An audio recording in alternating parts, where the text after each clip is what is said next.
the sound I was going for.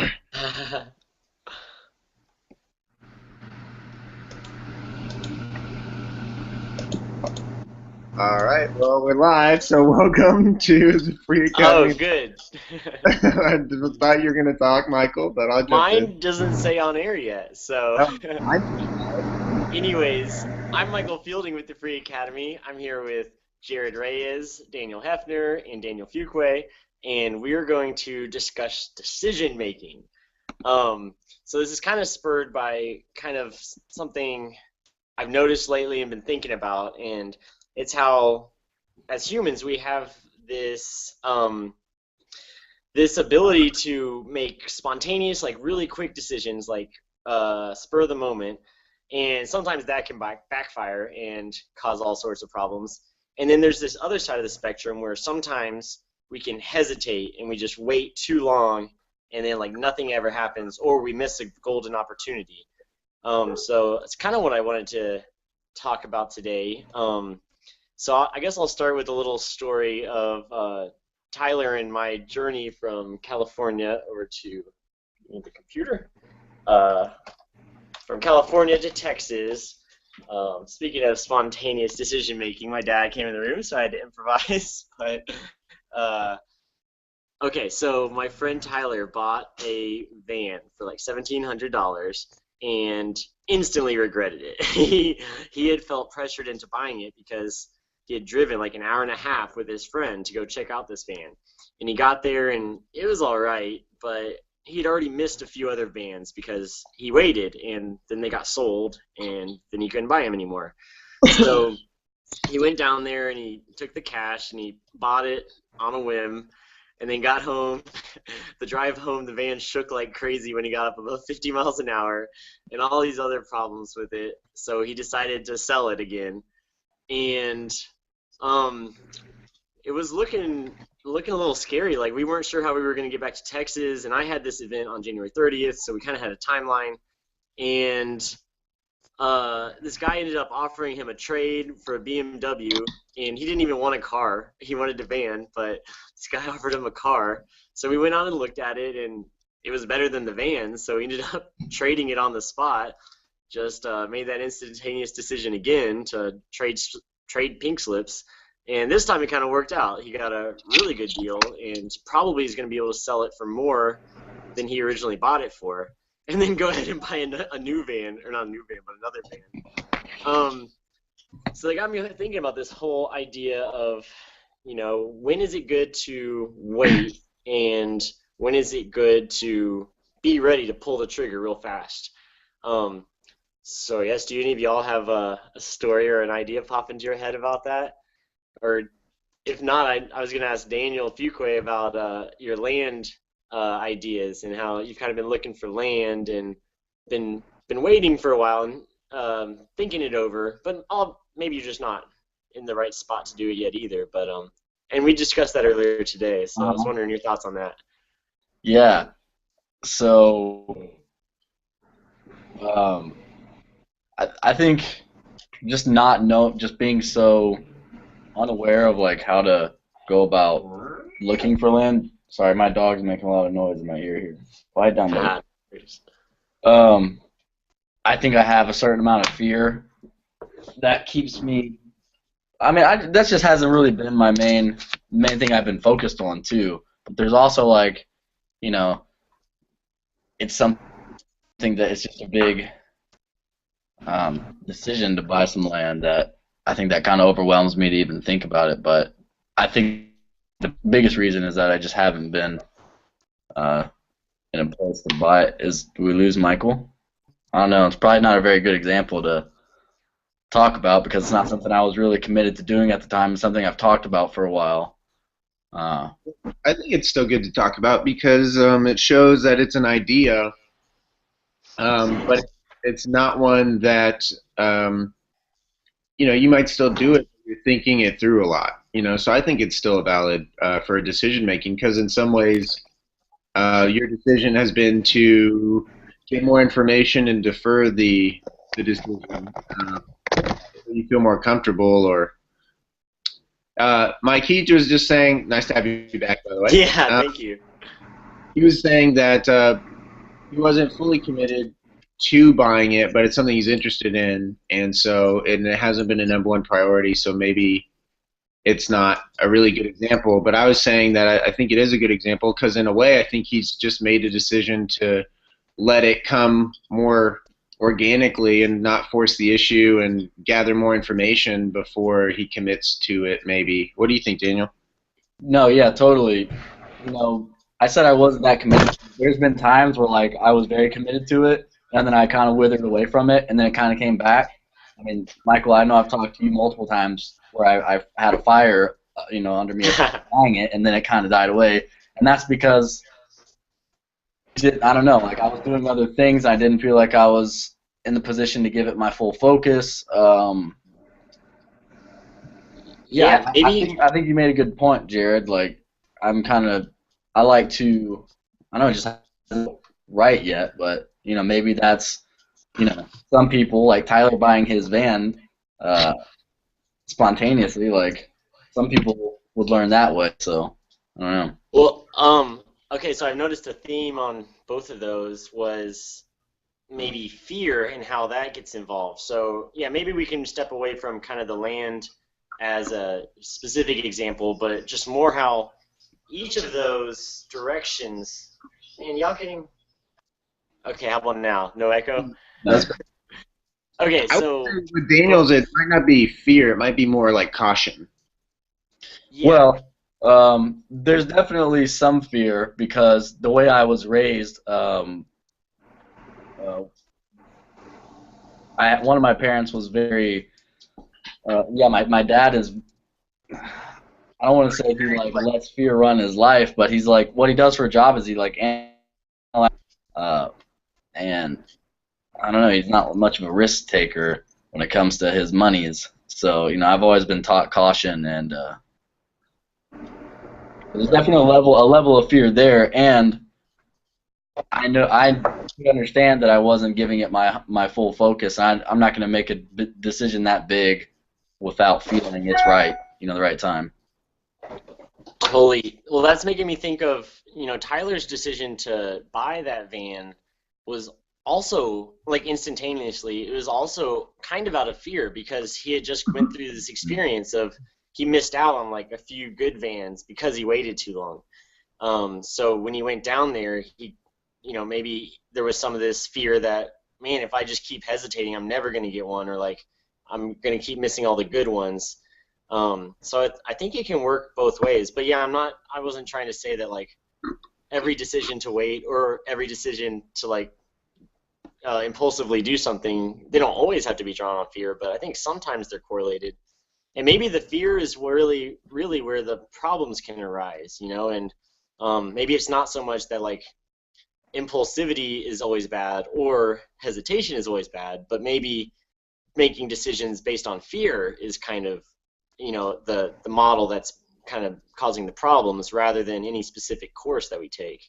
Well, I think Tyler's example might be counter to that in that ultimately buying the van out of fear might really work out because he traded it for a car that he might sell for more than he bought it for. So he might end up making profit off of making this decision out of fear. Yeah, So totally. And maybe it doesn't always. same with Jared, Maybe, Daniel's possible land purchase. Like by waiting, maybe land prices will fall and you'll end up getting a better deal. So yeah, better. totally. Maybe it's not. Maybe it's impossible to know whether a decision is good or bad until after the fact, or like even if the strategy, the process you're working through is good or bad. I mean, are there any trends that can help us make better decisions on average? I mean, I want to say yes. Like, I want to say there's ways to make informed, good decisions. What do you think some of the Oh man, we lost him. Well, I'll fill in his. I wonder what it would be because so in general, you might say making impulse decisions out of fear is bad, but then, again, we still have Tyler's example where he made an impulse decision out of fear, and he might actually end up the victor because of it in a strange way and an exciting way. I think he definitely made the process way more exciting to have gone through this roller coaster of emotions. Right. And I think another big theme in my life, and that relates to the land buying decision, is that I like to wait until I'm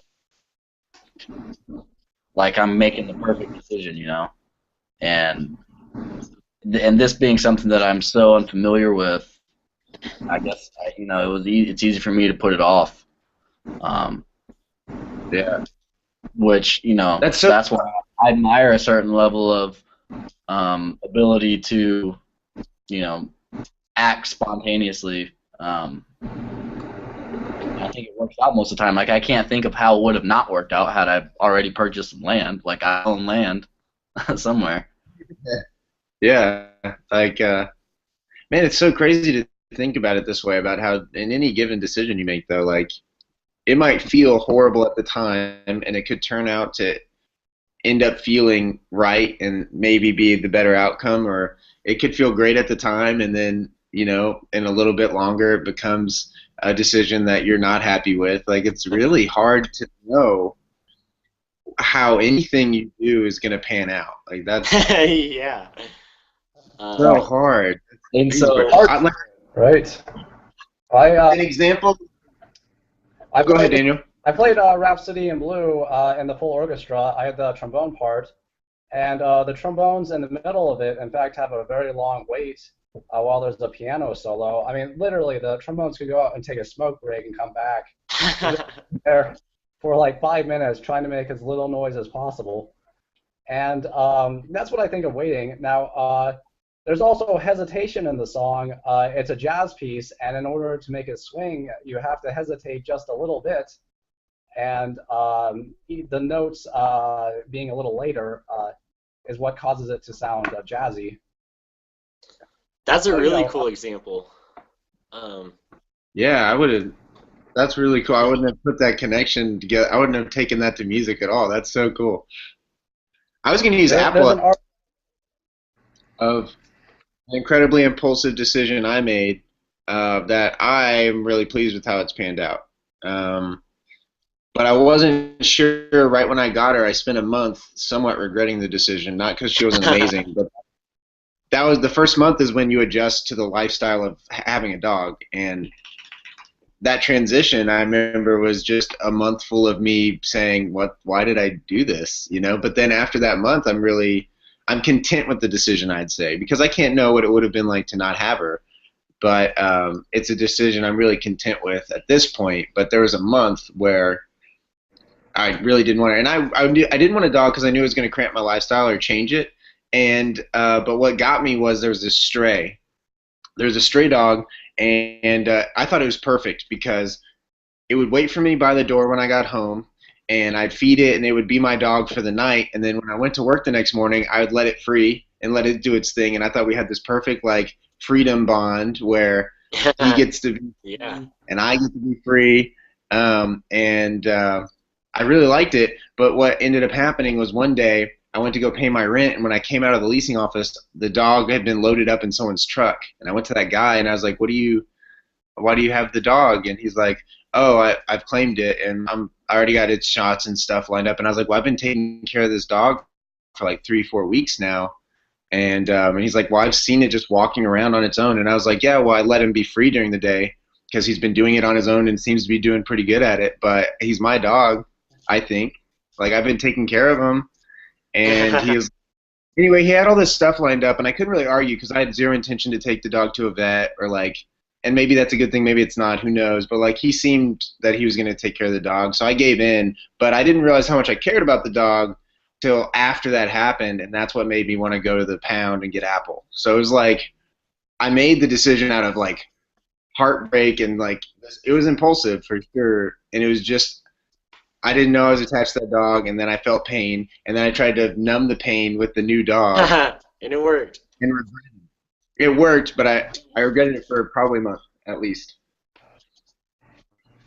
Yeah, so that's funny. It brings up in my mind the idea of like quitting and how sometimes, I mean, the whole waiting versus instantaneous quitting comes in again. So like, I don't know, my friend Carlos, for instance, he can get a job like at the drop of a hat because he's this great waiter and salesman, and he can just go into any restaurant and tell the owner like, I'm gonna make you more money. Like, you're lucky that I walked in today. Okay, so I guess I was saying that he would quit a job instantly if he felt anything bad, like if the management wasn't treating him right, or if he had a problem with any of the cooks or anything, he would just quit because he knew he could get another job real quick. But I was comparing that in my mind to like when I played football, and for a long time I didn't really enjoy it. I liked it in like when I was younger, but then once I got to high school, especially Katy High School football, I felt like they just sucked the fun out of it by turning it too serious. And but there's this intense pressure to like stay on the team, and like, you know, they all hated on quitters, and there's just all this pressure to not quit. And so it took me like two and a half years to work up the courage to go in there and tell the coach like, I don't want to play anymore, I want to quit. But like in hindsight, I wish I would have done it way sooner because I wasn't really enjoying that time. I mean, I made good friends and like, I had fun moments, but overall, like, it was just like torture basically. Like this whole cult of, you do what the coach tells you, you run, you exercise, do whatever they say, and I don't know. Sometimes it was fun, but for the most part, I wish I would have quit earlier. So it's kind of the opposite of this whole van thing or like the land thing where you're trying to go in the forward direction and you might either hesitate or impulsively buy it. But it happens on the other way too, where you're already in a situation and you have to decide whether you want to get out of it or stick with it longer. So I mean, that's kind of back to the dog thing with you, Jared. Mm-hmm. And I wonder if it's very different. Like, do you think in one direction maybe hesitation or waiting is better, and then in the other direction maybe impulsivity is better? Like, okay, for instance, earlier today, Sean made a post about, I think it was called the piss jug fallacy, and he told this story of how when we were on the sailboat together, we had been like peeing in a milk jug whenever we were in like an anchorage area or marina, because on the ocean or on the river we would just go pee overboard, but when we were around people we would pee in this jug so nobody would see us. And so the jug was like half full one day and Sean's about to empty it. I'm like, what are you doing? And he's like, I'm pouring the piss overboard. I'm like, yeah, but it's not full yet. And he was like, it doesn't have to be full to pour it overboard. And so earlier today he wrote this analogy of like kind of quitting in general. Like he tied it to say government and the education system and other things where like we're already in like a bad situation, kind of like we already have a bottle that's half full of piss, and some people want to wait until it's completely full before you throw it out. But Sean was saying we should go ahead and pour out the piss every chance we get. So maybe in that sense, like when you are in a situation that you don't enjoy, maybe it's better just pull that trigger and quit right away and go ahead and start, spending your time looking for a better solution. But maybe in the other direction, committing to something, whether it's a dog or a van or land or whatever, maybe it does make more sense to wait in that situation. Because like buying my boat, for instance, I searched the internet for like 6 months before, and I called a bunch of people and I looked at a bunch of boats, and I actually almost bought this one in Florida, and I paid this surveyor to go look at it, and the survey came back bad, and I had to I already paid the surveyor $500, but I had to just throw that money away essentially because I decided to wait again, because it wasn't the opportune moment. But then when I got out there and I saw the boat I ended up buying, I don't know. I didn't make an offer on the spot, but I knew it was a good one, and I knew if it was the right price, I wanted it. So they were asking 20 grand, and I offered 5. And I figured, if we could settle somewhere beneath 10, it was worth it to me. But if it was over that, it wasn't. So I was still willing to wait. I would have backed out of that deal, if they didn't meet me near my offer. But once we kind of settled at 7,500 is what I ended up buying it for, and at that number, I instantaneously I was ready to say, okay, let's do it. So I don't know. Those are some of my stories. I feel like it's so hard to have this conversation because none of us can ever know what would have happened had we not made. It's all in a vacuum, Like we don't know what boat you would have bought or what you would have done with the money, had you not bought this boat you did buy. So I think what we can say is, in retrospect, were we content with the path? But we can never use the phrase like this is better or worse because we can't ever really know what the other path had.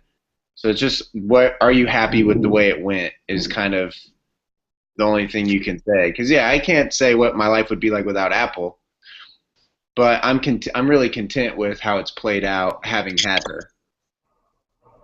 Yeah, that makes me think though about, can we even trust our own reflections on decisions? Because I feel like after you make that decision, you're gonna lie to yourself, even if you regret the decision. Often we'll lie to ourselves and say, "Oh, it was totally worth it. Like I'm content. This was my call and it was the right one. It may not be perfect, but I'm happy with it." But Yeah. I don't know. I feel like we lie to ourselves all the time. So yeah, we trust that. Yeah, we invest heavily to avoid like the cognitive dissonance of recognizing our own error, like or perceived error, or even sometimes it's just you're in a weird emotional state and you just like, are perhaps overthinking things. But yeah, no, I think you're right. I know in my life, I've definitely overinvested in convincing myself certain decisions were the right decision. Oh, yeah, me too. Yeah, like who knows how much I was really lying to myself. And that was interesting too. Like I got away from Stefan Molyneux's Real-Time Relationships book. I didn't finish it, but I started skimming it after a while because I got the main concept, I think, kind of early. And then it still had value, but not to read it every word, I felt like. But that's one of the big things he talks, like he gives a lot of interesting examples of how we lie to ourselves, like, and that causes all these problems with insecurities and things like that, is we're just like we're attempting to mask all these, I don't know, we're trying to mask all these like lies to ourselves, and it ends up revealing itself to others in all these, very interesting ways where they don't know we're lying per se, but they see all these other negative traits that our lying to ourselves is feeding. Totally. I was kind of thinking maybe we could cross over into like peace of mind and how much that's ultimately like what we're trying to attain with all these decisions. And even when we lie to ourselves, we're trying to get peace of mind, and maybe that's like, Ooh. The ultimate measure of former decisions, and even what we're doing in the moment too. Which everything's in the moment. Even when we're reflecting on a former decision, it's right now that we're doing that. And so it's always about your peace of mind in the moment, I think. Well, that's interesting. Yeah, because so Anissa and I were talking about this as we were walking to this restaurant. We were saying, she was expressing to someone today about how after she graduates she wants to travel a lot for a while, and they were like, "What? You're just gonna like wander around and be like they couldn't fathom that as like a thing." So we started talking about how it's interesting to me how sometimes people that appear to be very unhappy with their life choices still have this desire in some way to make you follow similar choices. And of course, we're talking about this a lot, and I've had conversations with you, Mike, about this too, kind of. But basically, we were just like, I don't think there's any malice in them. It's not like they want us to also be unhappy, but I think it's like it's this desire to validate their choices, and they validate it by seeing other people. Because what's one of the most flattering things someone can tell you is like, that they want to live a life similar to what you've lived, and that's like a really flattering thing to be told.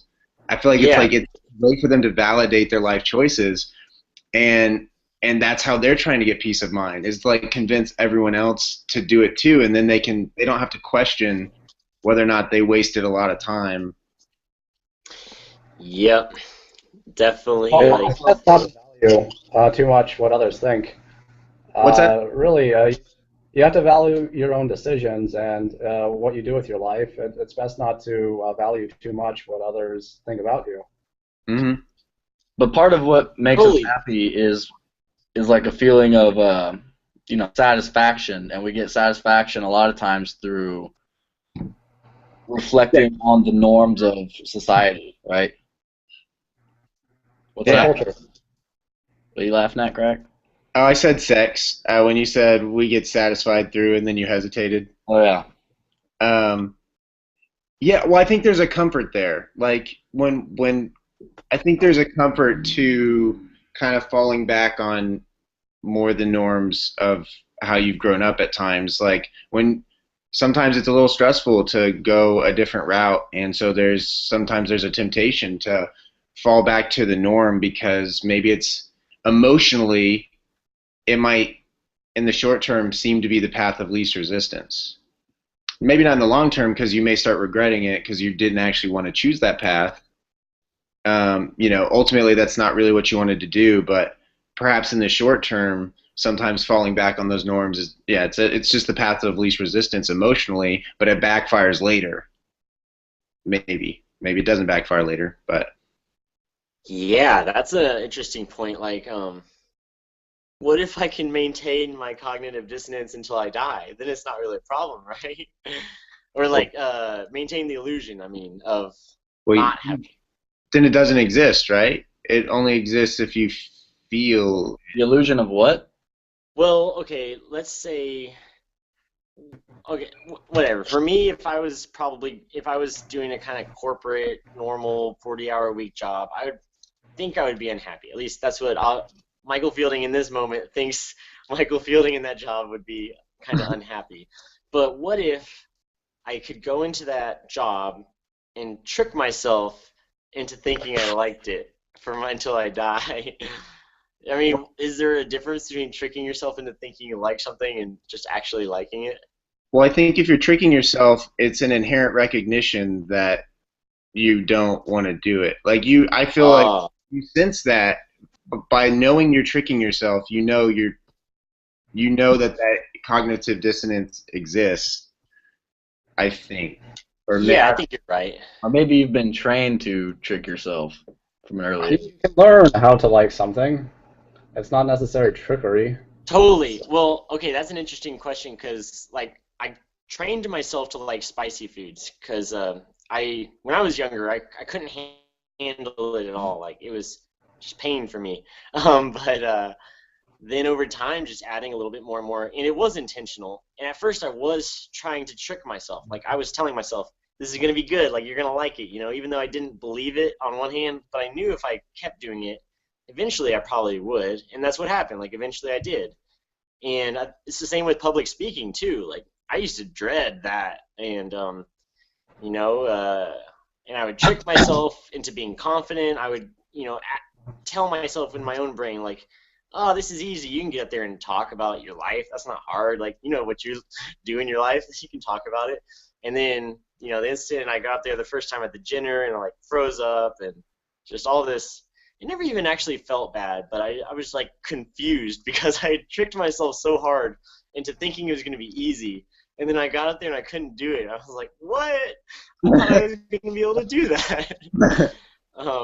I guess since then, practicing more and more, now it's gotten to the point where it's actually fun. Like, it probably took 6 months. Like, the first 6 months, it wasn't fun, but it got easier and easier. Probably same with spicy foods. Like, I didn't enjoy it, but now I'm to the point where I do enjoy both public speaking and spicy foods. So maybe that tricking yourself eventually sets in. I don't know. Let's fake it till you make it, right? That's a commonly held idea. I think it works sometimes, but also sometimes sometimes you're not gonna you're not persuasive enough in your own head to ever liking it. but I think some things, yeah, you can definitely learn to like. Also, I think some things just become normal to you, and it doesn't mean you like them, but that's just become what's okay, or like I don't know, and then you kind of deal with it more than like it, perhaps. Yeah. Oh, that's actually making me think. Maybe it's because there's this like intermediate step. So for both the spicy foods and the public speaking, um, maybe it's because you get the endorphin release, like if you eat spicy foods, right? And that just feels good. That's like your brain likes that stuff. And with public speaking, I had this goal of kind of whatever, sharing my ideas, and I thought that was important and I valued that part of it. Even though I didn't like the part of being on stage, I felt the next step of the sharing the ideas part, I felt like it was important and worthwhile. And so maybe like initially there was this middle step of like feeling the burn on your tongue or like being on stage and feeling nervous, those parts were negative in my mind. But maybe because I've practiced that whole series of, you feel the pain, then you get the endorphins, or you feel the nervousness, but then you have a good talk and you enjoy it. Maybe my brain has just kind of shortcut that whole process to where now I just get straight to the good part, and like my brain has realized the bad part was maybe even illusion, or I don't know, or at least worthwhile. It's sort of another layer. When I've been performing before, maybe I practice a piece a lot that I want to play, and so I get up to play it like live in front of an audience. And you feel nervous because you want to get it right, and like you know what to do. It's just you have to do it right this time. And so I've always felt like I could go with that and still perform what it is I needed to do, despite the environment that I'm in. Yeah, that's great. And I think that's, I like what you said about you knew what to do, but you had to get it right this time, and I feel Yeah, like that's what stumbles us up, right? Like when you're on the clock, or like you either make the choice or you don't. Where were we at exactly? Who was just talking? Mike was just saying something. Oh man. Well, I mean, we could go back. I mean, do you think we've gotten a little off topic from decision making, or no? Yes. I'm So, instantaneously I have a story. Instantaneously decision. Or, I mentioned before how sometimes I let fear or uncertainty govern my decision-making process, and sometimes it forced me to, hold back and not pull the trigger on something. But I think what really helps is if people having clarity in their lives. I think a lot of times people aren't clear on what they want or what they need, because they're just maybe in school or maybe they're just in work and they have this tunnel vision on like certain things. But if you have clarity in your life, then you just kind of know what to do at any given time. But for me, a big problem, especially earlier on, I've learned how to deal with this more as I get older, but is like seeing something in the future and trying to like obtain this certain future instead of trying to act in the present. And so I'm trying to like work in the present to make a decision that's going to lead me to that future end. You know what I mean? Yeah, totally. An efficient way to make decisions. That's interesting. Well, Mike, why don't you? I feel like this is a relevant time for you to talk, if you wanted to, about how you almost like you had like you almost dropped out of college, and ended up not doing so. But in some ways, maybe there was tunnel vision for a little bit, and then you had that internship and realized that you hated it. Did you already recognize that it was not for you before that internship, or was that a big like motivating factor that made it very clear? Great question. I think I can tie that back to Daniel's too, because it had this. I've always had this kind of picture of a hierarchical kind of set of goals. So like the long-term goal, I know I'm gonna die, so ultimately like nothing really matters, or like it's mainly about having fun and helping other people have fun or something like that.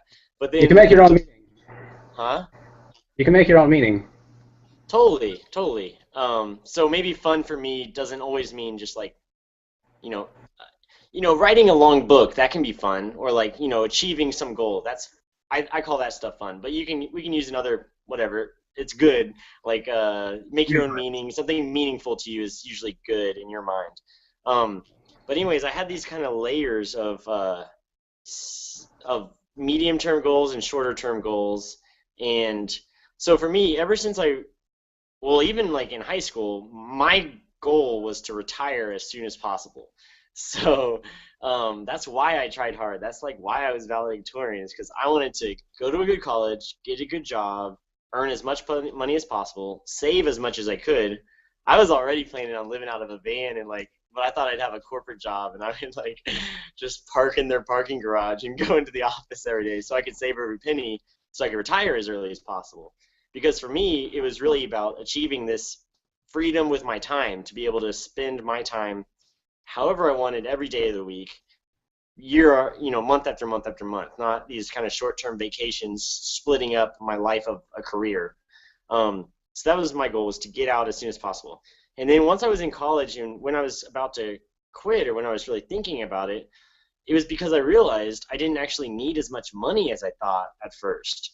I started realizing that the boats I was looking at weren't that expensive, and like my food and water bills aren't that much. And like as long as I could cut a lot of expenses out of my life, I just didn't need that much money. And I figured I could retire basically right after college, maybe not retire forever, but I could do this thing where I lived for a while off the money I had, and then maybe I figure out some other solution. So in a way, it's interesting because that's almost like having a career and going on vacations. But it's kind of like the opposite, where I'm on vacation, and then every now and then I try to hop into a career, or a job at least, or money-making scheme. I hate making money-making about earning a job from somebody else, because I feel like if you're smart and observant, you can notice a problem out in the world that people are having, and you can solve it. Hey, Mike, I was saying that I think it's interesting. You're saying you can recognize a problem in the world and solve it if you're observant. I also think that understanding, you have really low needs. I think I do too, but yours are lower than mine. Or desires. None of us need anything. Yeah, I don't like the word need actually, but yeah, for you to feel happy, it doesn't require much money, or for you to be content and however you want to describe it. So that makes finding a problem that you can monetize and get by way easier for you than someone who thinks they need way more, because now the problems, when they monetize a problem that they find, they have this much higher hurdle of what they think they need to earn from it in order to get by. But I was also telling Daniel, like, it's interesting because I picked up on this I want to retire as soon as early thing too, but it took me longer than you, because when I was in high school, I was always just told you're going to college, and I just never even thought about it. I didn't question it. Yeah, me too. I'm trying to graduate with a degree, and I'll get a good job. And I knew I wanted to retire, but it really didn't hit home how urgent that desire was until later, because I was still under this illusion that I would actually love working. I thought, like, if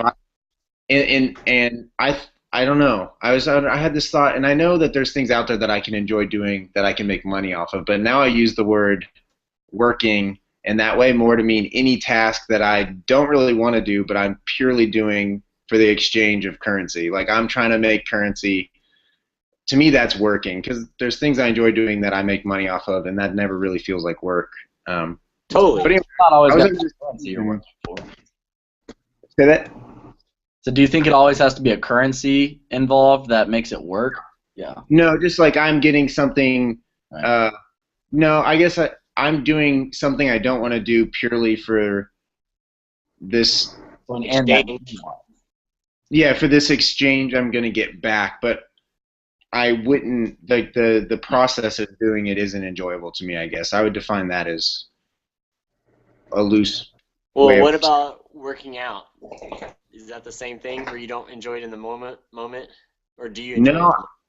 I think I actually do enjoy it in the moment, because my brain's getting endorphin. What I don't like, the worst part about working out is, like, okay, you change and you leave the locker room, and right before you touch like before you start your first exercise, that's the worst part to me. But honestly, after I do the first rep, like I'm already receiving endorphins, so my body has like I'm motivated from the moment I really get that first weight up, and I'm usually excited to go to the gym.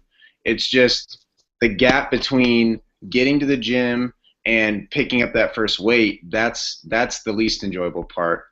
And the more I did it, the less burdensome, whatever. The that part became not as bad or not as hard, but that was still the worst part of it. And then I felt great afterwards. So it was like a really like the rest of the day I'd feel really great about myself. So the exchange was really, I mean, I got really addicted to it because I felt it didn't really matter what I did with the rest of my day. Like I had this huge endorphin high for a long period of time. But anyway, I had this tunnel vision with school, and I thought I was going to get a good job. And I put my head down and I tried really hard in school, and I did well. But it was hard my last year of school because at that point I had already realized like what I thought wanted, I didn't want. Um, and my last year of school, I kind of did take my foot off the gas, but I did not fully out of fear. I was too scared to not continue making good grades like I had been making. But anyway, I'm trying to relate this to the tunnel vision. I had this really intense tunnel vision, and it took me a long time. And it was actually I got really depressed. It was a cognitive dissonance thing. Whenever I came to the realization I didn't want what I thought I want, because I thought I put in all this work to get there, and now I'm realizing I don't even want what I was working for.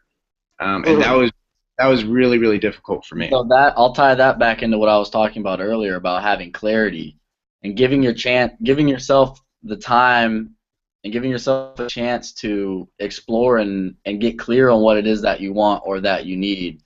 And unfortunately, we're stuck in tunnel vision from the time we step into the public school system. Probably before that, when we first step into a church, maybe. Well, yeah, it just depends on where you're from and who's raising you. Absolutely. I was going to make this incredibly bold statement that I'm now backing completely away from. I almost said it seems like tunnel vision always ends up, it might be a bad thing because you're missing out on so many other opportunities maybe that you're just not open to. But also there's definitely times where I'm sure tunnel vision has given people a certain persistency level to do something that allowed them to achieve something far greater than maybe they would have had without it. So, yeah, I dig that a lot, and I think it ties right into Daniel's idea of clarity and kind of knowing what you want, because if you're working towards a marathon, but you understand that winning the marathon isn't going to make or break your life. It's not the be all end all thing. You have this ability to recognize that it's a goal, but it's not everything. But you can focus on it. So maybe that's not tunnel vision, but I totally get what you're saying. I think about focus is certainly a good thing, but sometimes maybe it can trap you too. And I think that's what Daniel was saying about not transparency, but like clarity and just knowing why you're doing stuff. Right. Although that ties us right back to like, are we lying to ourselves? Well, some of my favorite decisions, I'm not sure I understood why I was doing them. Like the sailboat, I'm still not completely sure I knew why I wanted to do it, other than like it seemed scary and it was this cool challenge and it sounded adventurous. But I feel like there's a lot behind the scenes that was motivating me to do that I still don't understand. And I think I lacked total clarity, and I think I jumped on board in part because I thought challenging myself in this really extreme way might help me get the clarity that I was seeking. Yeah. Do you think you might have also been kind of rebelling against cultural norms? Definitely. I think that was like the adventurous, like this weird challenge that no one really thought was a good idea, and that I just wanted to do it to prove to myself I could. But that's like the very surface level. Those are the emotions I understood. Those were the most obvious to me. But I know I have like this big lingering feeling, and I think I even wrote about it in my journal, how there was way more to that decision than I understood or will ever understand. That was like motivating me to do it. But yeah, definitely the rebelling against the cultural norms, and also just so many people were like, so You can't do fearful of. it. Yeah, there's just so much fear from other people about it, and fear for me hadn't set in until much closer to when I was getting on the boat. But when I committed to it, like I had zero fear about it, but I was getting so much fear from everyone around me that I was just like wanted to prove them wrong, definitely. Yeah. Well, okay, so that's making me think that sometimes maybe when we rebel, it's because we realize that the culture and the norms that we're familiar with are kind of tunnel visioned, and maybe by rebelling, at first we're rebelling against something, but then once we're outside of that way of seeing the world, then we kind of broaden our horizon, and maybe that's when we get that ability to reflect on ourselves and to kind of try to get that clarity that Daniel's talking about, and maybe that all brings us to peace of mind and helps us make better decisions both in the moment and when we wait. We Yeah, tie so it all to everything. so I don't think tunnel vision. It's not about it being good or bad. Yeah, To acknowledge that it's there, and so that you don't put yourself in traps. Um, yeah, whether it's having a kid you thought you wanted, or marrying somebody you thought you wanted to marry, or taking on a job you thought you wanted. Yeah, like you said, tunnel vision can be very good. Daniel, I'm sure you've experienced on learning an instrument, especially if you're playing jazz. You got And his unicycle. and a unicycle, yeah. And that website that you showed me, Jesus. Yes, thank you. Uh, so yeah, tunnel vision can be a great thing, but you gotta, and if you're clear on what it is that you want, and you give yourself these moments of spontaneity where like the sailboat that we went on, like that was so spontaneous for me. I didn't even know why I wanted to do it necessarily. Jared, you just saying you didn't know either why exactly you want to do it, but we did it, and yeah. we got a lot from it. It gave us some level of clarity that we took on from then, and then maybe we've been in some tunnel, and then maybe you go into another level of tunnel vision. I don't know.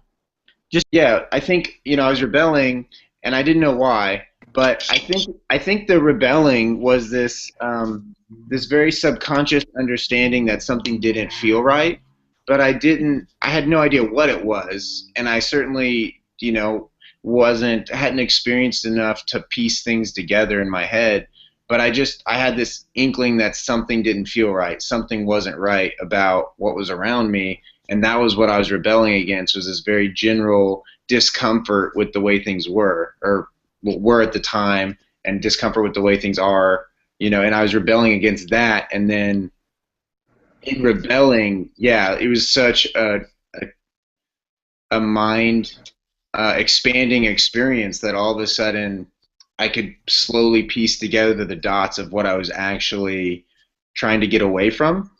But yeah, the initial decision to do it, like just something didn't feel right, and I knew it didn't, but I had no idea why, and I definitely didn't have any ideas of like, okay, I don't like what I see, but I have no idea, like I have no idea how to fix it, but I know I don't like what I see, and that's a frustrating dish to try and serve someone when you just say, well, this is crap. But I know, like, well, how do we fix it? What's wrong? And you're like, well, I don't know. I'm overwhelmed, but I know this is crap. In some ways, I think that's kind of how it worked in my head at the time. Yeah, and it's interesting that you use the word rebel, because I feel like the way you described your situation at the time, I really relate to, that was kind of how I was feeling, very dissatisfied with how I was feeling about the way things were going at that current time. I was very stressed out, was going through a lot of anxiety and depression about school and my future, and the opportunity to get on the sailboat came up, and it just seemed like I had no idea what the hell I was gonna do, like what my plan was. So I was like, what the hell? I'll just make a cool story at least instead of sitting here and sulking on this shit. Yeah. Your only plan was like, the only thing I knew for sure is like, I know I'm gonna get on the boat, and I know I'm gonna have fun because these guys are awesome, and it's a sailboat, and like I have to, except for maybe we'll die. Yeah. No, I wasn't afraid of that at all. I don't think I even thought like I'm for sure gonna have fun. I think the only thing I knew I was certain of is like I'm gonna get on this boat and then I'm gonna see what's gonna happen. But I had convinced myself I'm getting on the damn boat. Like I'm not gonna back out. But everything beyond getting on the boat was just this black hole where people would say, "Well, yeah, what's the plan?" Or like, head south-ish. Like I don't really know. Well, how long? Well, I don't know. Like till I really don't want to do it anymore. I'm out of money, or like we sink it. Like I don't know. Like I die. Like I don't. Everything beyond getting on the boat was just this unwritten book, and I had no. And it was like I had writer's block. There was no idea of how I was going to fill it. But I'm not even certain. I don't think I knew I was going to have fun because I didn't know what sailing was like. So for all I knew, it was a storm every night, and it was going to be hell. I was very ignorant about what I was getting myself into. So, so the sailboat was where I learned how being spontaneous can really affect me for the good, and I can learn a lot from those situations and experiences. And about the clarity, and when I learned, there's a story behind when I learned that having clarity is important and not looking into the future to make my decisions in the present is important. And it was when I was backpacking in the Blue Ridge Mountains in North Carolina, going up the steepest mountain with a 100-pound backpack on my back, and I'm looking up the trail like, there's no way I'm going to make it. I got to get up to that point. Like, oh my God, let me get up there because I'm dying here. But then when I would look up, I would slip on a slippery rock, or like, I had to pay attention to my feet and to each step. And so that kind of translated to me in, maybe that's a corny story or whatever, but I had this epiphany right there where I was like, this translates to my life. Like, I can't focus on this end goal. Like, I got to just look at each step, every day. And, that's why meditating, that's why giving yourself time to kind of reflect and get the sense of clarity is important, every day or every week. Like, Totally. I mean, that reminds me of, so the sailboat, from my perspective, was this huge mix of both very long-term planning, where I was tunnel vision. I knew I wanted to do it. It was like years in the making, and then each individual day, like I had no idea what would happen. Like everything's a scale, between like totally planned and total improvisation. And there's always like a combination of both, like complete improvisation. It probably doesn't exist, or I don't know. Maybe that's the Tao, my friend. Well, I remember Tyler talking about improvising on guitar and saying that that improvising. I may have got this wrong too, but what I think I remember him saying was that improvising on the guitar, you're not actually you're improvising with tools that you practiced, right? Yeah, because you got like a combination of like strings and chords and stuff like that. That's the framework that you're improvising within, to some extent. So like I feel like every improvisation comes with at least a tiny bit of structure. So there's like this.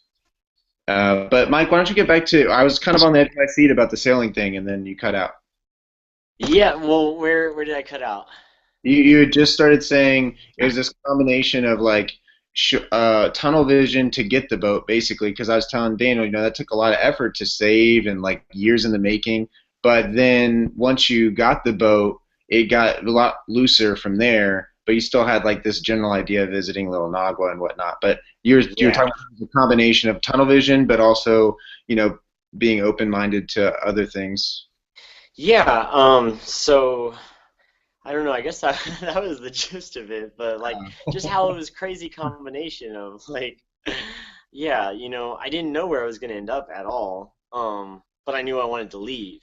Oh man, this ties back into the rebellion part, and how like I knew I wasn't happy with the way America was going, or like having a normal career, any of that. Normal, I hate that word, but anyways.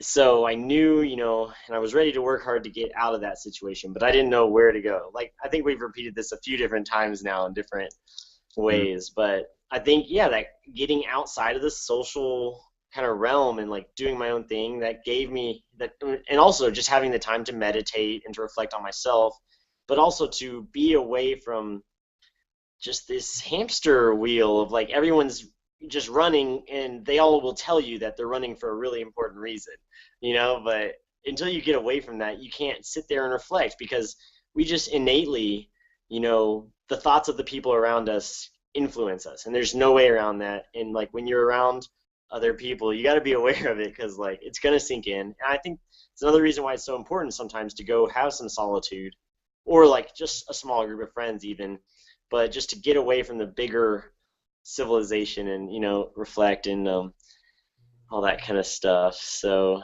yeah, I don't know. I love mixing it up. You got to have the combo of both, I guess. Well, yeah. Like, for example, if you hadn't had some tunnel vision, like what's the chance you would have saved enough money to buy the boat and to have done all that? You like that. Some of that tunnel vision was really necessary. I think I struggle with this at times. Is like post college. Sometimes I don't have enough tunnel vision with certain ideas that I think I really do want to. Well, I mean, maybe I don't have enough tunnel vision because I don't actually want to do them in the moment.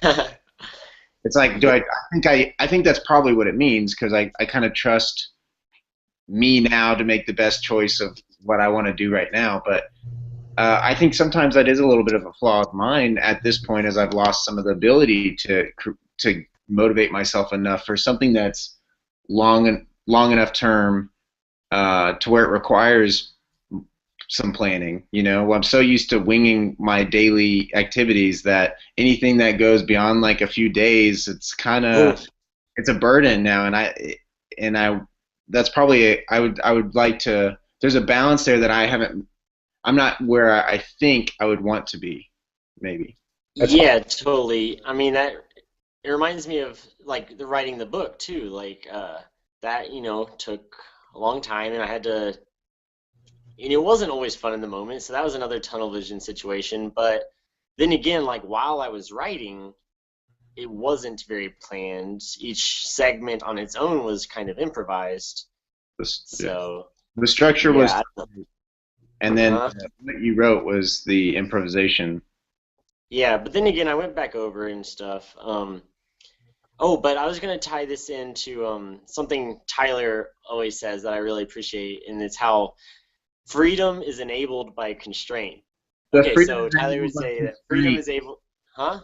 I was going to say, I think freedom is enabled by constraint. I think that's how a lot of people view government. It's like we utilize government, which limits some things, but because of that constraint, we actually have more freedom than other. I think that's a big perspective on that, but yeah. Totally, and that's kind of why he brought it up. He was asking me about the difference between positive and negative freedoms, and how sometimes having restrictions placed on ourselves can actually enable us more creativity, so to speak. So the example I love the best is language. So we can utter any kind of sound we want, but the thing that enables us the freedom to create great works of language is the constraints of language. So I have to use the words the way they mean to everybody else, or at least I have to use them the way I think other people might understand them. And so that's this huge constraint, because I could be talking gibberish, but I'm choosing only this tiny set of words that's considered English. But from that restriction, I'm enabled the freedom to create beautiful poetry, beautiful books, whatever, tell a story, all that kind of stuff. And so the way I answered Tyler's question about government and how I see freedom, positive versus negative freedoms, I said I totally think that some negative freedoms enable positive freedom, even in the political realm. But my argument was that rather than the restrictions being the ones that the courthouses have offered, I think they should be restrictions such as no extortion, or like no kidnapping peaceful people. And if you do that, you can't have a government in the common sense, because if you say you're not allowed to extort people, you're not allowed to kidnap people, then you just can't have a government, because you can't tax. And without taxation, it's not a government in any sense that I use that word. So if people want to have a government not based on taxation but based on voluntary exchange, that's totally cool in my opinion. And it would be freedom enabled by this restriction that you you're not allowed to tax, or that we as a population don't see taxation as legitimate, and we would enforce that through our culture. And the same way language gets passed around and we all learn what words mean and people will correct us when we're wrong, the same kind of situation could happen with that kind of negative liberty where you're not allowed to extort. We would enforce those rules on each other, and through the enforcement of those rules, you enable all the creativity of the free market. So we're all allowed to trade any way we want, and I hypothesize that would create a lot more cooperation, more specialization, more efficiency, more competition, makes higher quality and lower prices on like all goods and services. So I see a lot of positive freedoms that would be enabled by the negative freedom of not being able to tax people. Yeah, you just get the terrorists to like post all the tax onto Twitter. But let me try to tie it back to our talk of decision making and how terrorist attack. Yeah, each of our decisions is ultimately within a context. You can't make a decision outside of a context, so there's always some kind of cultural norms or peer pressure or something. It's interacting with your decision. So no decisions in a vacuum. But maybe it's some of the things we've hit on. The stepping outside of culture every now and then, the ability to reflect and have clarity that maybe give you the ultimate positive freedoms. And I don't know, that's kind of what my ultimate goal is, to have just as much freedom as possible, and then hopefully that leads to good decisions. But I don't know, that's my best try at tying it back to decision making. And Daniel, what were you trying to say? What were you saying there? Post. Oh, okay. So many people in politics were attacking encryption, saying like these people that committed the terrorist attack were enabled by encryption apps. But I think the real problem is that they didn't post the Twitter attacks, the terrorist attacks to Twitter. If they posted to Twitter, there's the terrorist attack. Like, it's so obvious. If we can just get the terrorists, by their social norms, make it mandatory for them to post the terrorist attacks on Twitter, then like problem solved. We can go and like find those, right? Well, I mean, I would argue that the police are already acting like terrorists in certain situations. They're using fear to pursue their political objectives. But we can already, we know when that happens, and it's public knowledge, and you can look up their names, but people aren't doing anything about it. They're not going and stopping what I would call terrorists in this situation. It's different, though, the state actors versus the, terrorists. Yeah, I think it's the perceived legitimacy. People perceive police to be acting in a legitimate manner, and terrorists aren't, so... yeah, that's the interesting part, but I don't know. Maybe we can close out with that. Are you guys ready? It's going long, so. Yep. I think this is good. All right, we'll see you guys later. Thanks for joining us. I was trying to do a sound real quick, but there you go. If you want to follow this channel, it's the Free Academy on YouTube. And we have a website, freeacad.com. Please like and subscribe. And if you want to participate in a future broadcast, there's a place to sign up on freeacad.com. And you can even host one of these if you have an idea of something to talk about. Host is really informal with this, so all you have to do is get us started. But anyways, we're totally open to having more people involved, and I always have a lot of fun. And I think I get more clarity out of these things, and hopefully, able to reflect more on myself and society by talking it through with some other good, smart folks with open minds. So appreciate Jared, Daniel, and Daniel. Thanks for joining us today, and peace out, everybody.